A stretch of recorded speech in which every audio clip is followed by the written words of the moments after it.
We're going to have a story about a magician tonight, somebody whose job it is to make us wonder, how did he do that? What's the trick? But we begin with Ruth Ezell's story about somebody who's happy to tell you exactly what she did and exactly how she did it. How the girl from the North St. Louis housing project became a hotshot LA attorney. Attorney Ariva Martin. Ariva Martin's life as a high-powered, high-profile litigator in Los Angeles may seem a far cry from her humble beginnings in North St. Louis. See, I knew she was going to get that baby sitting in there. But the values Martin learned as a child are what she credits with her continuing success. Most of all, the value of hard work. My godmother worked as a janitor day and night, and I would go with her often to office buildings and help her clean and empty trash cans and vacuum. And so I really developed a strong work ethic just watching her work and really watching her take so little but yet make so much out of it. Martin, who was born Areva Bell, had a childhood that spanned much of the 1960s and 70s.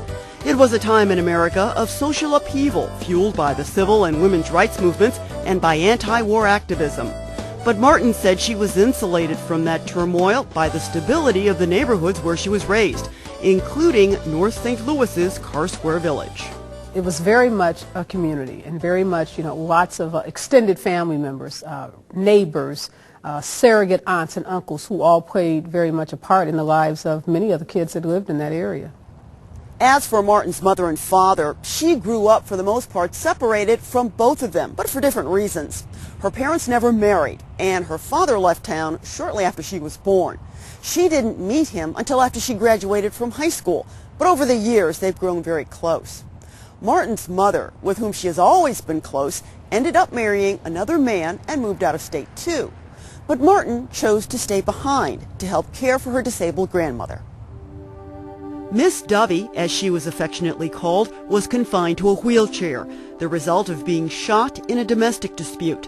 Miss Dovey raised Martin, along with Ethel Thomas, who was Miss Dovey's best friend and Martin's godmother. Some of the most powerful women that I've ever known are women, right here in the city of St. Louis. Just some amazing women from the Carr Square Village to, the Jefferson and Cass area. I've just always been so fortunate to have just really strong and supportive people. She certainly made a great impression on me because, like I said, when I would see her, I just wanted to be like her. Fifth Ward Alderwoman April Ford Griffin counts Martin among those amazing women. I always loved that confidence about her, and she just had a vibe about herself where it just seems like she was going to be very successful no matter what she did. Martin's education began in parochial schools, starting with St. Nicholas School in her neighborhood. She went to high school at Rosati Kane in the Central West End and graduated in 1980. She was open to learning. That was a constant that I would say about her. And Rosati Kane, to me, was the perfect place for her. Sister Miriam Wesselman was Martin's guidance counselor at Rosati Kane. What I remember about Ariva was she had a quiet reserve about her. And I always got the impression she was thinking. She was taking it in. She was very perceptive. She was bright, but she would never think of having her ideas or her values forced on other people, particularly her peers. And so I remember her being very respected as a student and by her peers in particular, because when she would say something, they knew it had value. And Martin was determined to have a career of value. Early on, I had some vague, notion, some ideal, some concept that I wanted to be a lawyer. And to be honest with you, I'll have to tell you, it was really just shaped by watching TV, by the images of people like Perry Mason that were on TV, because I didn't have any lawyer role models that I knew during that time growing up. Martin's college career began at the prestigious University of Chicago. It was financed with a combination of scholarships, loans, and an on-campus job. She was eager to start this new chapter of her life, but unprepared for the culture shock. I almost decided not to stay. It was very hard in the first couple of months. But again, what was so significant, I think, that allowed me to not just stay but to thrive there was the work ethic. You know, I didn't necessarily have the background as some of the kids had that, you know, who were there, but I had this work ethic. I had this drive, and I tell people to this day, you cannot outwork me. You can maybe be smarter than me, richer than me, you know, better looking, all kinds of things, but outwork me, it's going to be close to impossible.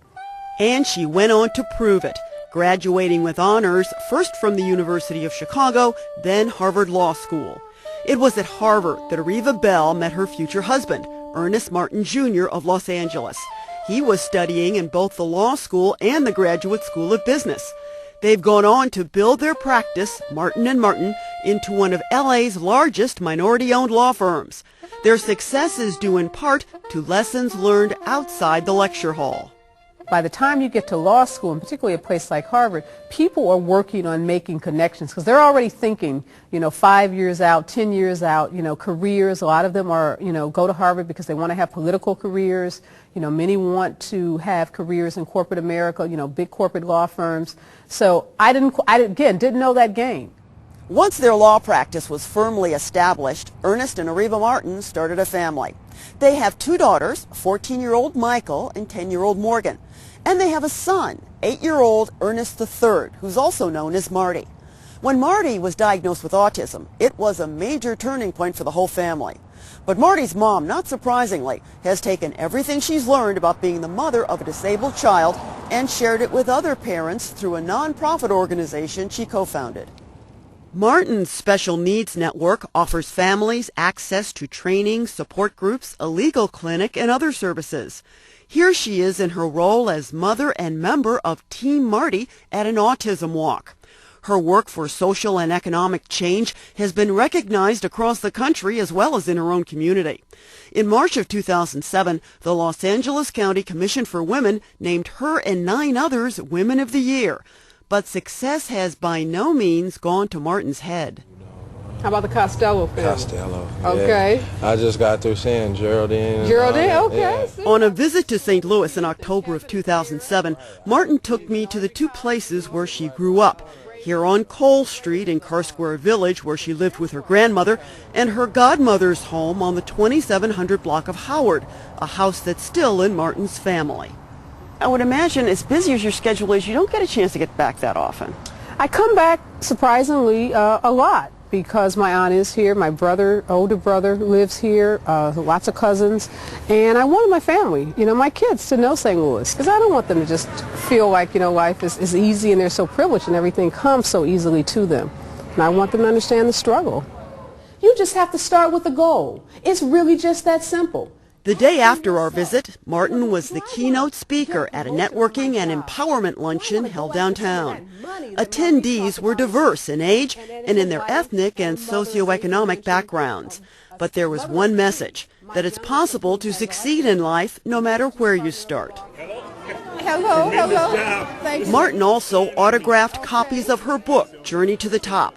It's a step-by-step action plan for achieving career and personal goals. It includes what she calls empowerment circles, groups of women who encourage, mentor, and support one another. As someone who knows the importance of having the right women in your corner, Ariva Martin believes everyone can write their own success stories 1 page at a time. Now my original empowerment circle, my mother, my grandmother, and Ethel, they're gone. But it was their vision and their belief in me that started me on my journey. And I couldn't be more honored than to be able to tell you that I know for a fact, if I can do it, you can do it. Thank you and be empowered.